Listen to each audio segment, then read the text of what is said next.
Olá, amigos. Que bom estarmos juntos mais uma vez, aqui no canal Evangelho e Vida, Núcleo Maria de Nazaré.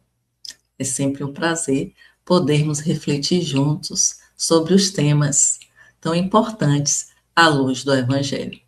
Hoje nós vamos conversar sobre a carga mental feminina, porque as mulheres ainda são as principais gestoras do lar, mesmo trabalhando fora. Mas antes de dar início às nossas reflexões, vamos acerenar os nossos corações, agradecendo a Jesus a oportunidade do momento, agradecendo a Ele pelo pão de cada dia, por ser o nosso modelo e guia, por nos sustentar nas nossas dores e nos direcionar para o caminho e trabalho no bem. Que o Mestre nos envolva hoje e sempre e que possamos, Senhor, fazer jus a estar contigo nessa jornada. Graças a Deus e que assim seja. Então, vamos lá. Antes de iniciar as nossas reflexões, eu vou trazer uma fala de uma mulher, né?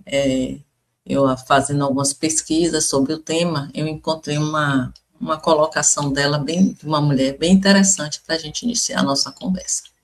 Então, ela diz assim, que entre uma reunião e outra, preciso lembrar de tudo que envolve a dinâmica de ter uma casa limpa, comida no fogão e roupas lavadas.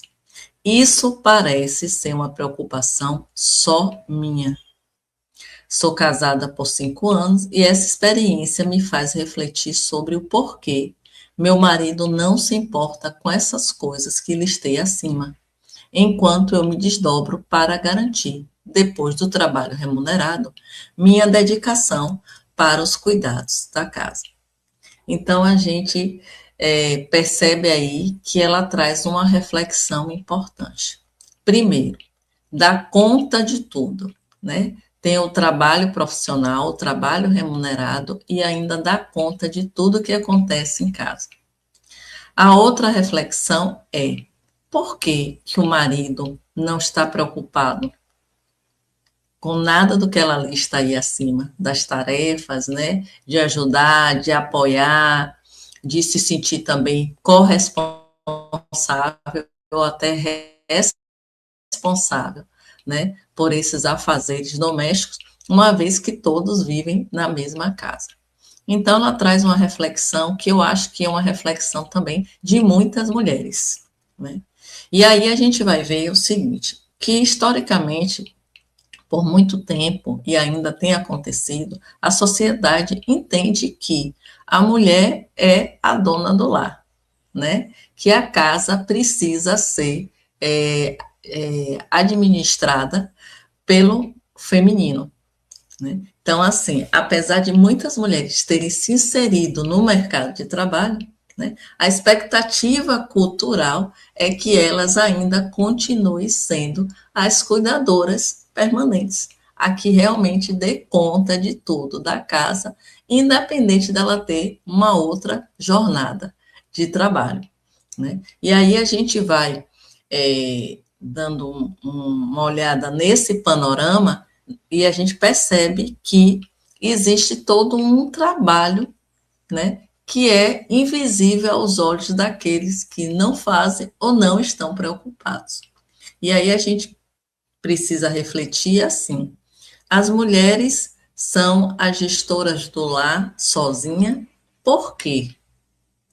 Né? Se todos vivem na mesma casa, todos não deveriam contribuir para que a carga feminina fosse menor, né? Então, são reflexões que a gente precisa aprofundar no dia a dia, né? Envolver a sociedade a respeito, para que ela perceba que esse trabalho que é feito, ele não pode passar como um trabalho invisível, porque atende a muitos corações. E aí, é muito automático isso dentro da sociedade, porque, assim, falou em trabalho doméstico, a associação é automática para a figura feminina. Então, assim, a gente percebe que durante muitos séculos a sociedade se estruturou em papéis que ainda são muito claros, né?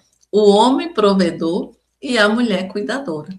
Só que agora a gente tem o homem provedor e a mulher provedora e cuidadora, né? Então, assim, eu fui buscar uma pesquisa no IBGE, que falava a respeito sobre o trabalho da mulher e do homem, e aí na pesquisa de 2022, o IBGE traz para a gente assim, que as mulheres dedicam 9,6 horas por semana a mais do que os homens aos afazeres domésticos ou ao cuidado de pessoas. Então, a mulher tem aí à frente do homem 10 horas a mais na semana, né, voltada para a questão dos afazeres domésticos ou até mesmo do cuidado, né, seja dos filhos, seja daquele que chega necessitando para ser cuidado. Né? Outra coisa que a pesquisa trouxe bem interessante é assim: nós estamos falando aqui de Salvador, Bahia, estamos no Nordeste, e eles trazem que no Nordeste os homens têm a menor participação nos afazeres domésticos.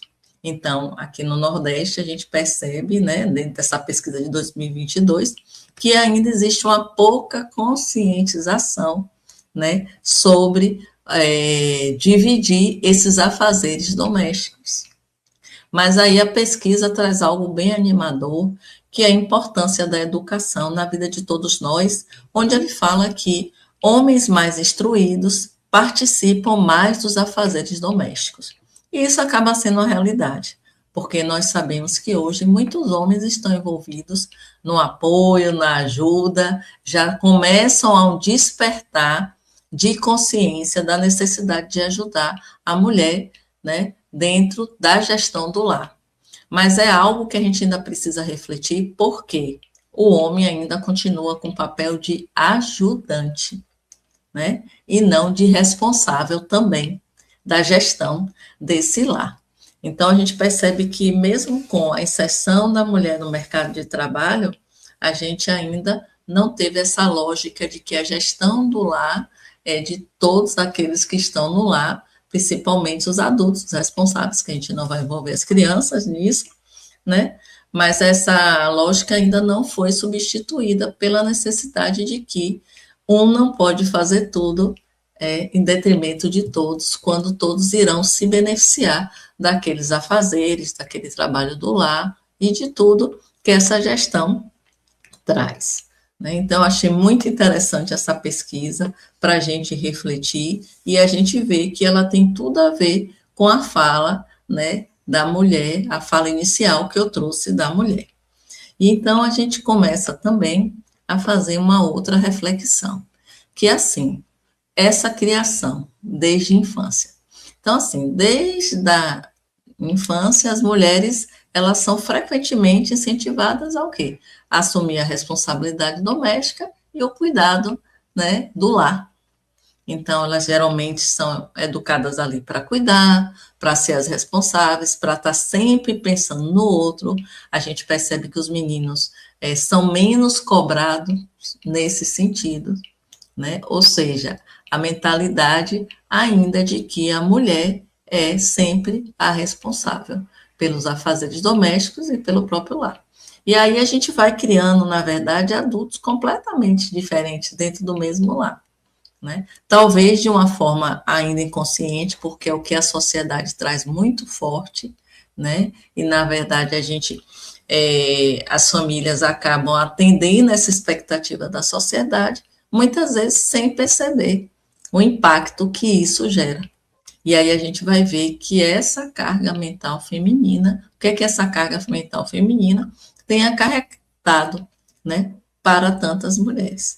Porque assim, essa carga mental, gente, não é apenas de fazer os afazeres domésticos, de lavar, de passar, mas também tem toda uma parte de planejamento, né, de gerenciamento dessa casa, gerenciamento dos filhos, né, da própria agenda que precisa cumprir. Então, são diversas demandas. Né? Quem é que vai comprar os presentes de aniversário, onde é que está o uniforme dos meninos da escola, quem é que vai passar as instruções para a pessoa que está em casa, muitas vezes lhe ajudando, um empregado doméstico, um diarista. E aí a gente vê que quando se diz que a mulher tem uma dupla jornada de trabalho, a gente hoje vê que, na verdade, é uma tripla jornada de trabalho. né? Porque ela precisa dar conta do seu trabalho remunerado, ela precisa dar conta dos afazeres da casa, da gestão desse lar, ela precisa dar conta da maternidade. Então, a gente vê que, como traz o IBGE, as mulheres gastam quase 10 horas, né, a mais com essas demandas domésticas e que acaba sobrecarregando. E aí a gente tem uma outra questão bem importante, que é assim, quais são as consequências dessa carga sobre a mulher, sobre o feminino, né? E a gente percebe muitas vezes que a mulher também traz em si essa questão do perfeccionismo, de que tem que dar conta de tudo, porque esse é o papel dela, esse é o lugar dela, né? Isso acontece pela pressão social, né? De ter uma casa organizada, filhos bem cuidados, né? E aí as mulheres se sentem responsáveis totalmente por aquilo ali e não se permitem falhar. Não conseguem entender que vai dar, tem até um limite para ela ir e está tudo bem. E de que é importante dividir, né, essas funções. E isso aí acaba aumentando o que, gente? O estresse e as consequências é a exaustão emocional, um sentimento de culpa de que não está conseguindo dar conta, esse estresse que a gente já falou, e a gente acaba indo para quê? Para um adoecimento mental. Né? Então, eu lendo a respeito, eu vi que estudos apontam que essa sobrecarga sobre a mulher está ligada a altas taxas de ansiedade, depressão, muitas vezes insônia, né? Então, a própria exaustão no trabalho, né, ela bornou, né, entre as mulheres. Então, a gente percebe que essa sobrecarga, né, da mulher traz algo que é, digamos assim, muito ruim, muito negativo, tá?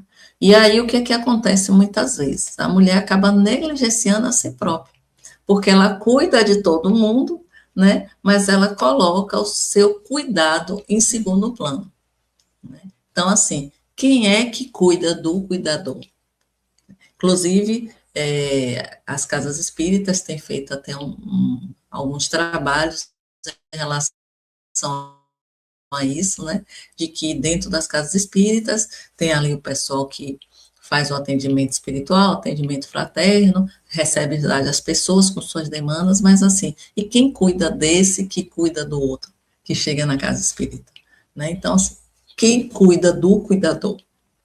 Né? Onde é que a mulher encontra esse apoio para que ela possa, né, superar suas dificuldades e ter um entendimento de que é preciso haver um diálogo para o compartilhamento dessa gestão do lar, para que não caia uma sobrecarga tão grande sobre ela, né?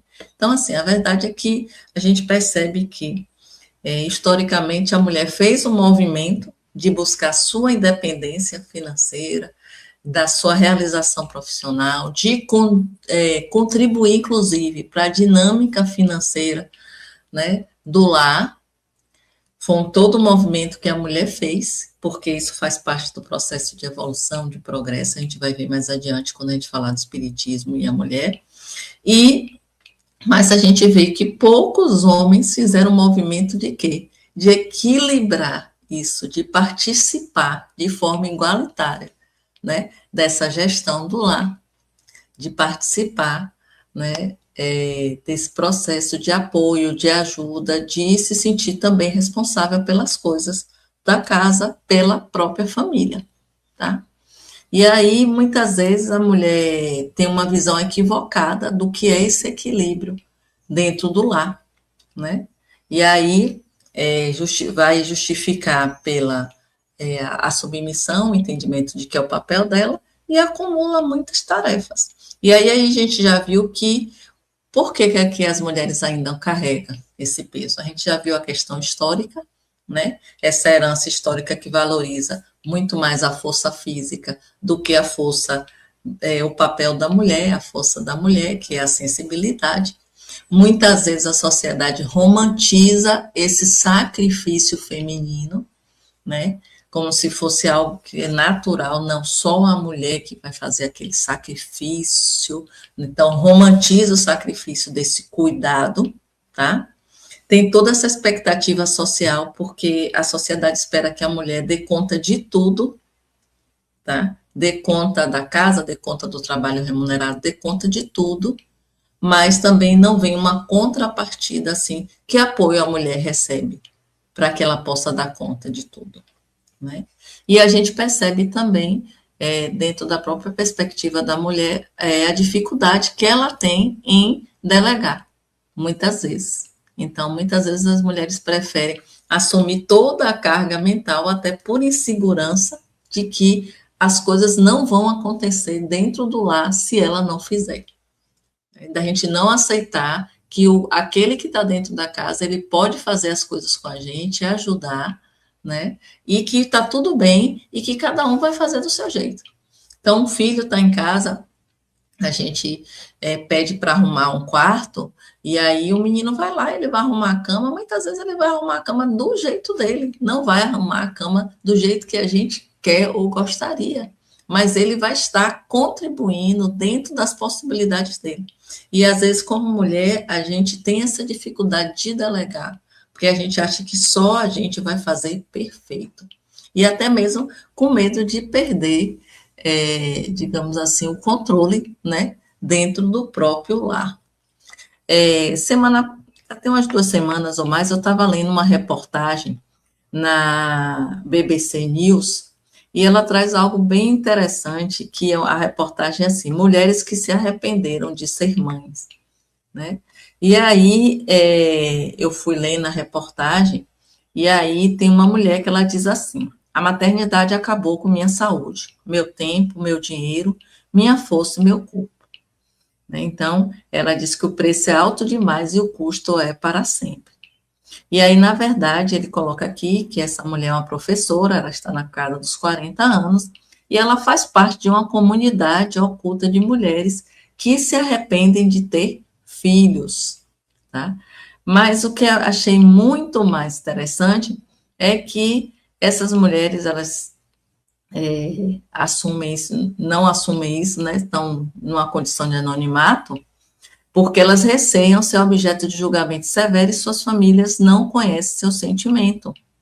E aí, ela diz, essa mulher de 40 anos, que ela tentou expressar seu arrependimento em palavras em um fórum geral de paz em alguns anos, e as pessoas caracterizaram ela como um monstro, tá? E aí, a gente vê o quê? É o que a reportagem traz. O retrato de uma mulher desgastada que se sente sozinha na luta para atender às necessidades de sua filha e manter a estrutura da vida familiar. Então, achei muito interessante a BBC trazer essa reportagem, porque a perspectiva aqui não é que haja um arrependimento, mas é que dentro da família, do lar, possa haver esse espaço de diálogo e de conversa para entender o sentimento do outro, né, para apoiar, para ajudar e para se colocar nessa caminhada, né, de trabalho, de divisão. E aí a gente percebe que a mulher sempre tem uma sobrecarga no sentido, principalmente, de que muitos homens abandonam suas famílias e a mulher é que toma conta de tudo mesmo, toma conta dos filhos. Essa semana teve o show de Shakira, no Rio de Janeiro, e ela fez uma homenagem, ela traz, inclusive, um índice que ela fala que que ela soube que 40 milhões de mulheres no Brasil, elas caminham sozinhas, são as gestoras do lar sozinhas,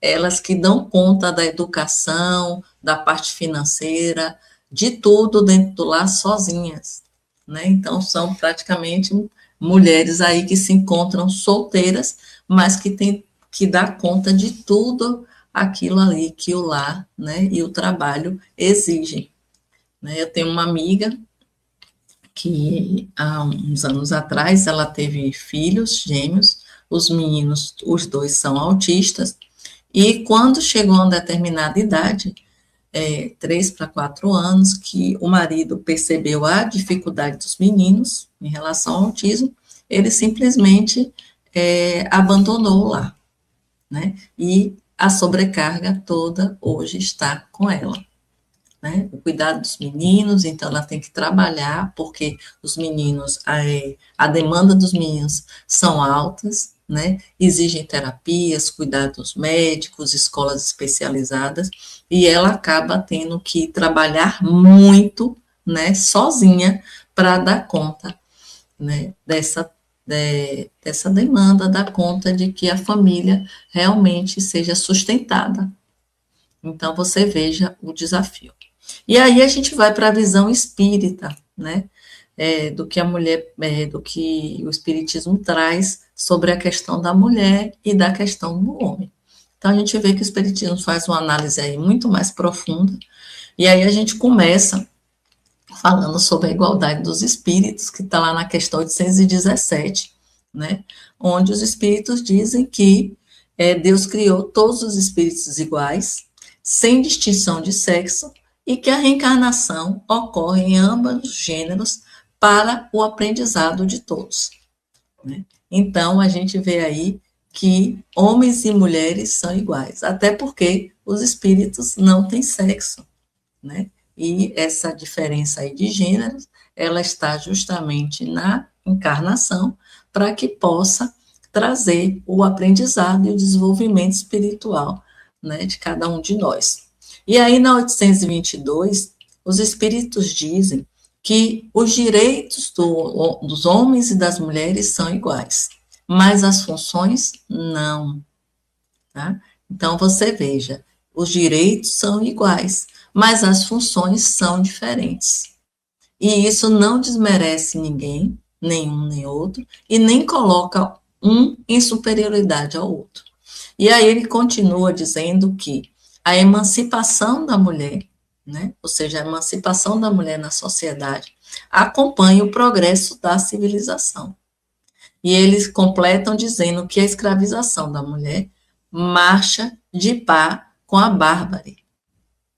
Então, assim, os sexos, além disso, só existem na organização física, né? Visto que os espíritos podem encarnar em um corpo ou em outro, e sob esse aspecto não há nenhuma diferença entre eles. Devem, por conseguinte, gozar dos mesmos direitos. Então, a gente vê aí que na questão 822, que trata dessa questão da igualdade, a gente vê que as funções são diferentes, que a emancipação da mulher marcha com a lei de progresso, né, que é isso que a sociedade também precisa compreender, e que escravizar a mulher é você retornar à bárbara, né? E aí a gente traz a 820, a questão do Livro dos Espíritos, que eles dizem que se Deus deu à mulher uma menor força física, deu-lhe ao mesmo tempo uma maior sensibilidade com relação à delicadeza das funções maternais e com a fragilidade dos seres confiados aos seus cuidados. Então, olha aí a função da mulher, nessa questão 820. Então, se tem uma menor força física, é porque ela tem uma maior sensibilidade, né? Para o quê? Realizar a delicadeza das funções maternais, junto aos seres que reencarnam, né, a esses seres que são confiados a seu cuidado. E isso eles trazem porque, na questão 821, quando ele fala as funções, ele diz assim, que as funções que a mulher é destinada, Kardec, na verdade, pergunta, as funções a que a mulher é destinada pela natureza terão importância tão grande quanto deferidas ao homem? E claro que Kardec traz essa pergunta numa perspectiva, num tempo que ele vivia, né, onde a gente sabe que a mulher ainda tinha menos espaço ainda, né, uma sociedade totalmente machista, né, apesar de que Kardec já trazia esse sentimento de igualdade, caminhou junto com a Amélie, né, nessa jornada dele. A Amélie foi uma excelente, trouxe excelentes contribuições à doutrina espírita, inclusive deu continuidade ao trabalho de Allan Kardec após o seu desencarne, E Kardec sempre valorizou as suas opiniões e sempre entendeu que caminhar juntos é caminhar lado a lado, não uma à frente e outra atrás, né? Porque muitas vezes a gente percebe dentro da sociedade que o caminhar entre o homem e a mulher é o homem à frente e a mulher atrás. Mas a gente percebe que o caminhar precisa ser lado a lado, paralelo, né? E aí, quando Kardec pergunta isso aos espíritos da função que a mulher é destinada pela natureza tem uma importância tão grande quanto a deferida ao homem, os espíritos dizem que a função da mulher ainda é maior. Por quê? Porque é ela que dá as primeiras noções de vida, da vida, né? Então, é ela que lhe dá as primeiras noções de vida.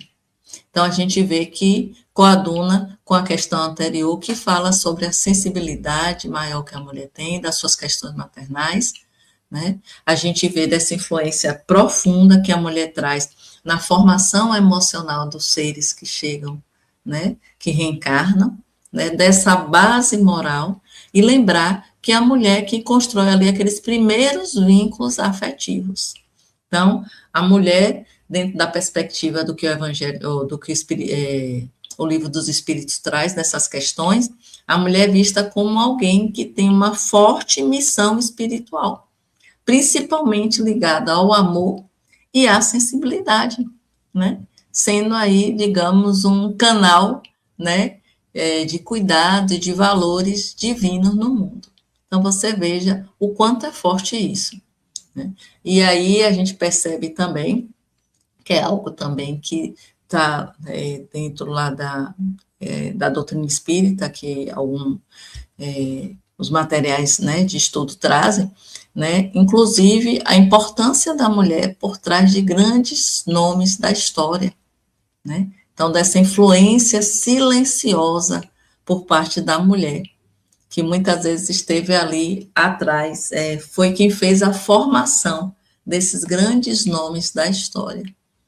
Então, a importância a gente percebe, vamos trazer aí Jesus, na caminhada de Jesus, né? Esse papel tão forte aí de Maria, né? E você veja que Maria, o tempo todo, ela é citada nos evangelhos, né? E de que Maria dá continuidade ao trabalho aí de Jesus, mesmo depois que Jesus desencarna, e aí a gente vê que Maria dá continuidade a esse trabalho, desse apoio constante de Maria, dessa presença de Maria na vida de Jesus.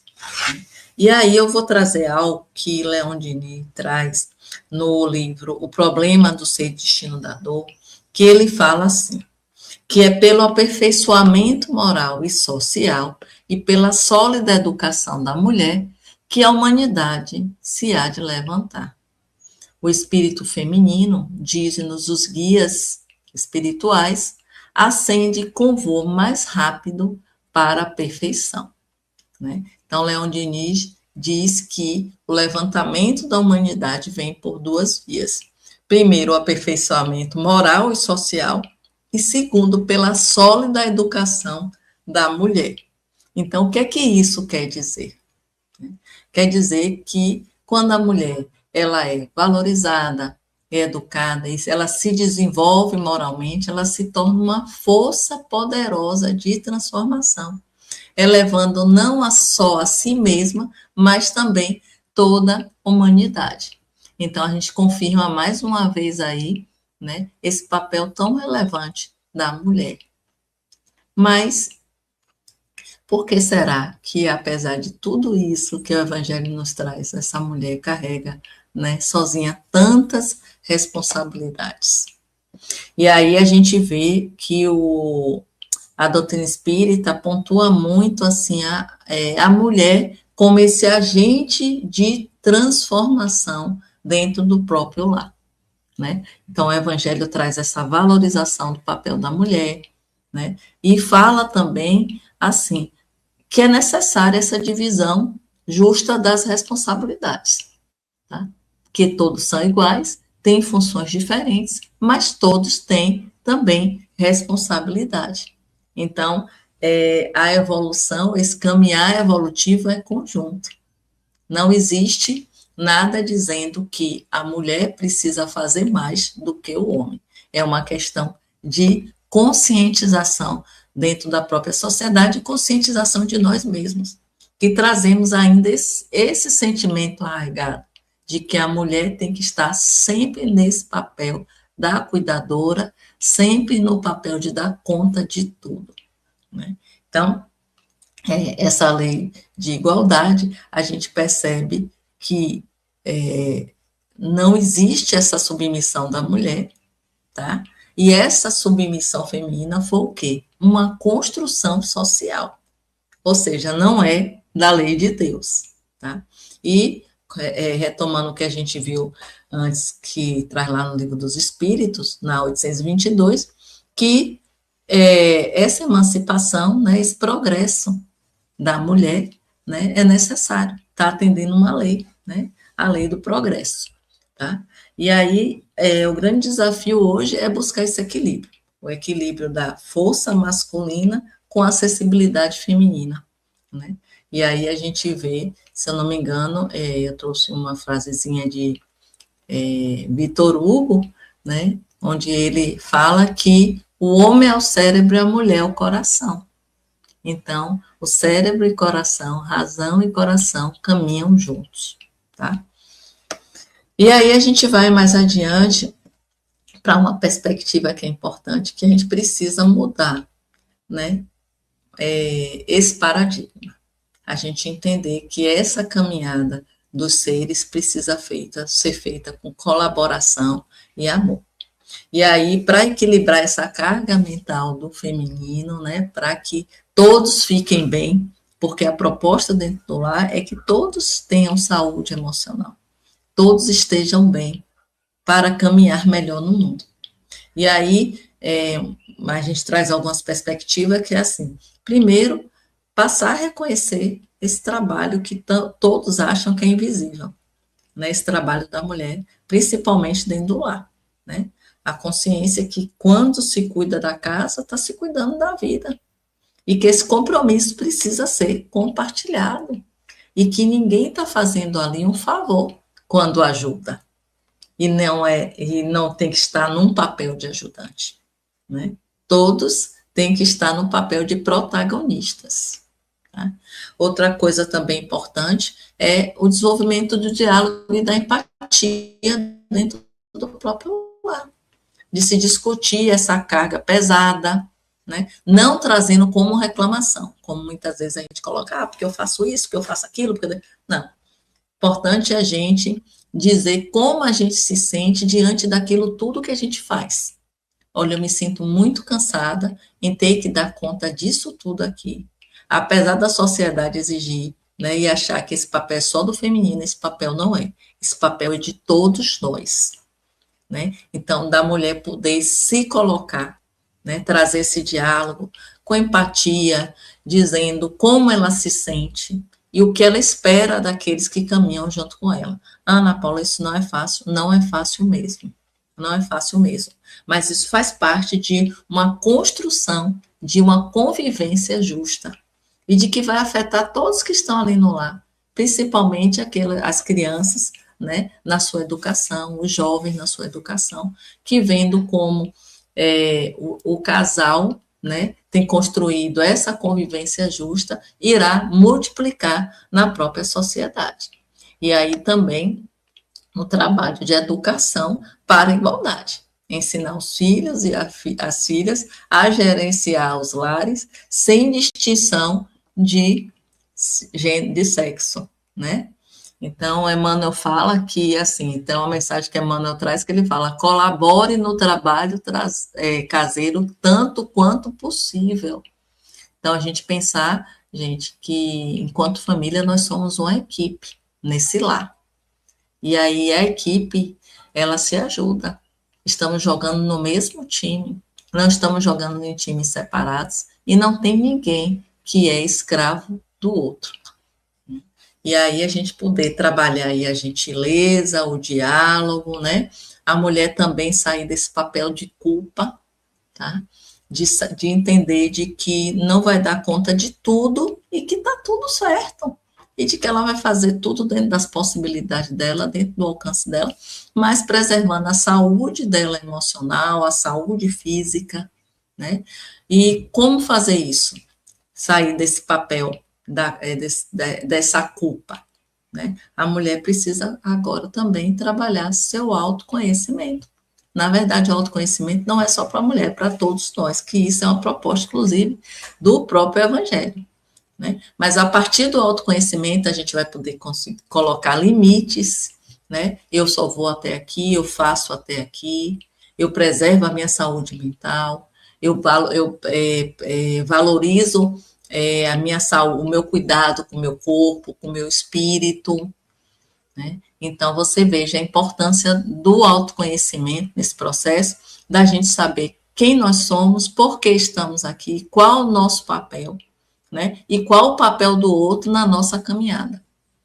E de que nós somos corresponsáveis nesse projeto chamado família, nesse projeto chamado lar, nesse projeto chamado sociedade. Né? Então, assim, lembrar que precisamos ter o auto-amor.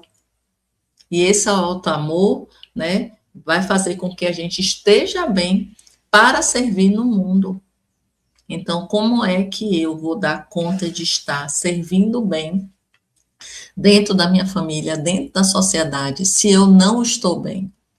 Né? Aí eu caio naquilo que a reportagem traz, no arrependimento de ter tido filhos, porque dá trabalho demais, porque a maternidade é pesada, porque eu estou sozinha, porque eu não dou conta. E aí, muitas vezes, a gente vê que as mulheres colocam o papel da maternidade como estorvo. E não é. Não é.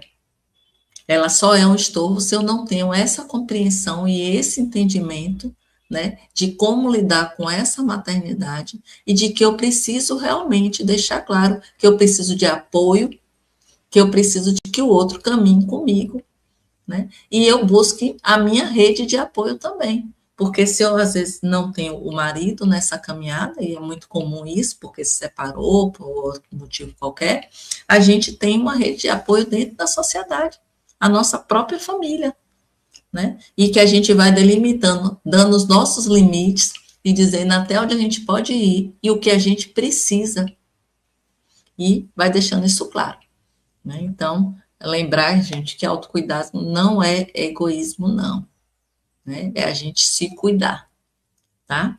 E tá tudo bem se a gente não vai dar conta de tudo, certo?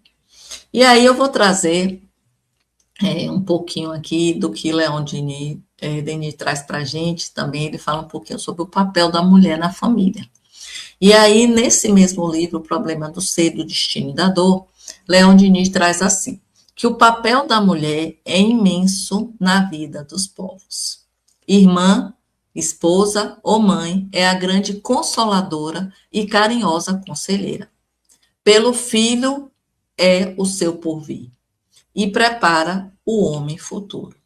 Por isso, olha, bem importante que ele fala agora, por isso, as sociedades que a deprimem-se a si mesmas. A mulher respeitada, honrada, de entendimento esclarecido, é que faz a família forte e a sociedade grande, moral e unida. Então, o que é que Leon Denis traz aqui para a gente? Que a sociedade que desvaloriza a mulher, ela se oprime, né? Ou limita a mulher, né? Essa sociedade que limita a mulher, ela acaba prejudicando a si própria, né? Por quê? Enfraquece justamente uma das maiores forças de educação moral, afetiva e social, que é a mulher, como a gente viu aí anteriormente, trazido pelo próprio Leon Denis e pelo Livro dos Espíritos, né? Então, eu acho muito interessante quando ele fala da questão de que a mulher é respeitada, honrada, né? Então, assim, que a sociedade precisa respeitar essa mulher, né? E ele traz também algo que é sobre o entendimento assim, a mulher esclarecida, ou seja, a mulher precisa realmente trabalhar essa questão de se autoconhecer, né? De se esclarecer diante das suas funções e do seu papel. Então, muito interessante que Leni traz. Ele fala também aí, a gente vê que da valorização da mulher, né, do seu acesso, como eu falei aqui, do conhecimento, né, a dignidade, para contribuir para o quê? Para famílias mais equilibradas, né? E famílias mais equilibradas vai trazer famílias mais éticas, mais unidas e moralmente elevadas. Então, eu achei muito interessante o que Leon Diniz traz desse papel da mulher, né? Que ele traz aí irmã, esposa, mãe, grande conselheira e carinhosa, grande consoladora e grande conselheira. Tá? Então, a gente vê também, eu vou trazer aqui também, na verdade, uma passagem que eu gosto muito, que é uma passagem de Paulo em Efésios, né? Uma carta a Efésios, que ele fala assim: assim devem os maridos amar suas próprias mulheres como seus próprios corpos. Quem ama sua mulher, ama a si mesmo. Então, eu acho muito interessante quando Paulo diz isso, porque ele já traz aí nessa fala aos Efésios a lei de igualdade, a lei que o Evangelho traz, que é a lei de amor. De eu fazer ao outro que eu gostaria que fosse feito a mim mesmo. De eu amar ao outro como a mim mesmo. Né? Então, o que Jesus traz para a gente. Amar a si, amar ao outro e amar a Deus.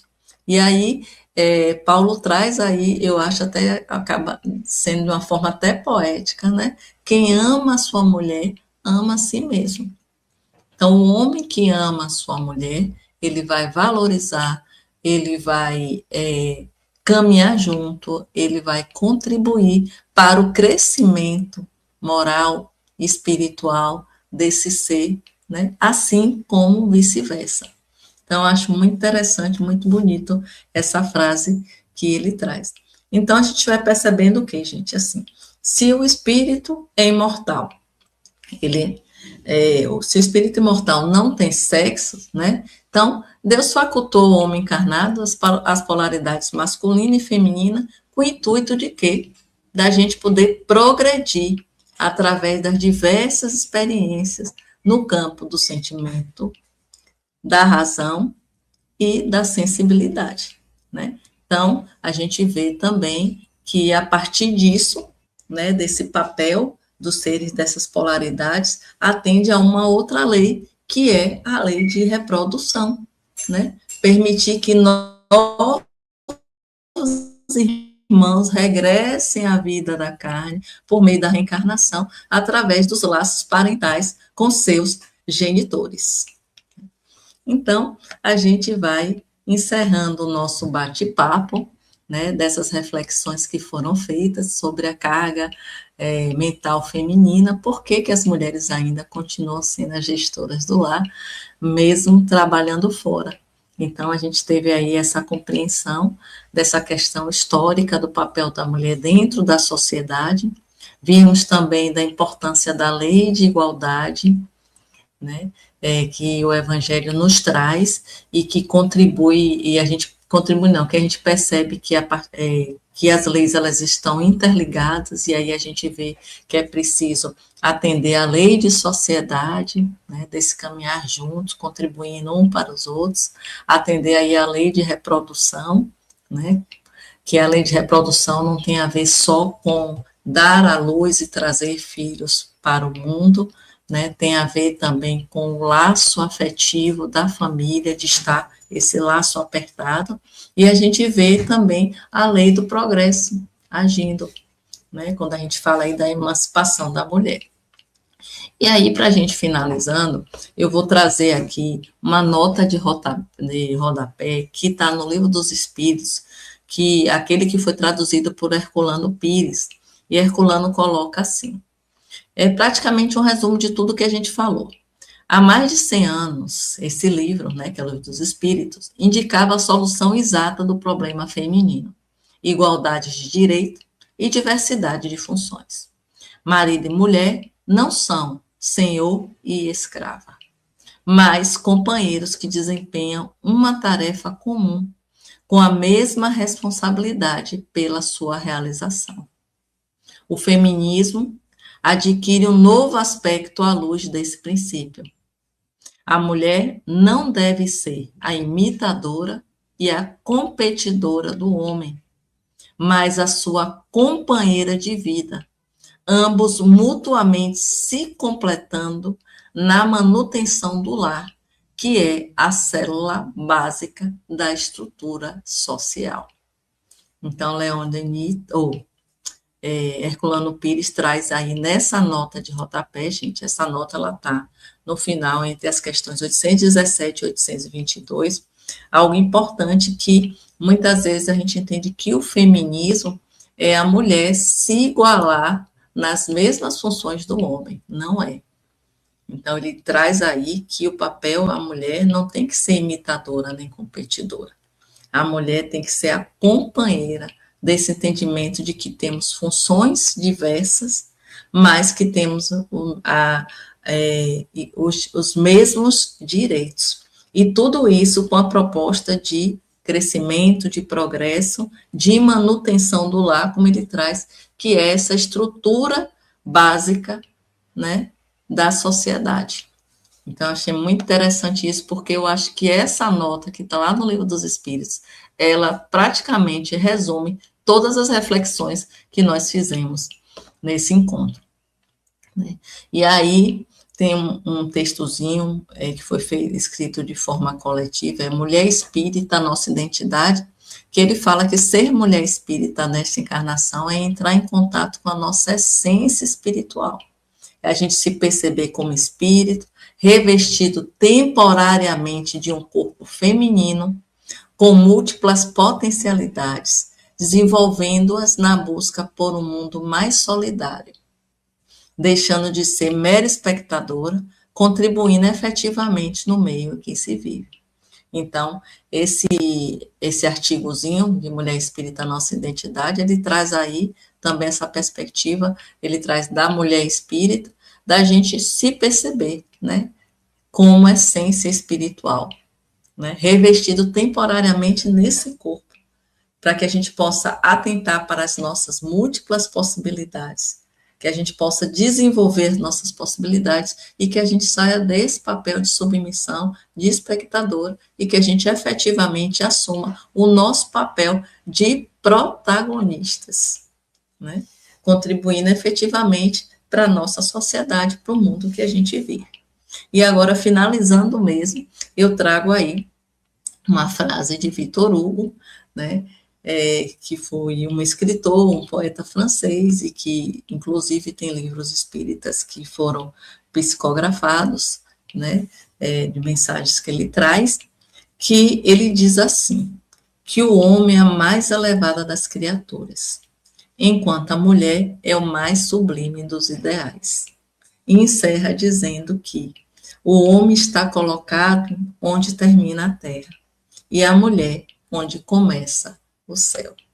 Então, Victor Hugo traz essa reflexão para a gente, dizendo que todos nós somos importantes na criação, mas que precisamos entender que caminhar junto deixa uma carga menor para todo mundo e que a nossa saúde mental, né, emocional, acaba sendo valorizada, entendida aí, né, como necessidade de todos nós. E como diz lá o Livro dos Espíritos, não existe senhores e escravos. Existem seres espirituais numa vivência material, caminhando juntos para o mesmo propósito, que é a sua evolução moral, na busca da plenitude, que é a verdadeira felicidade que o Pai nos espera, né? Propõe a cada um de nós e nos aguarda chegar.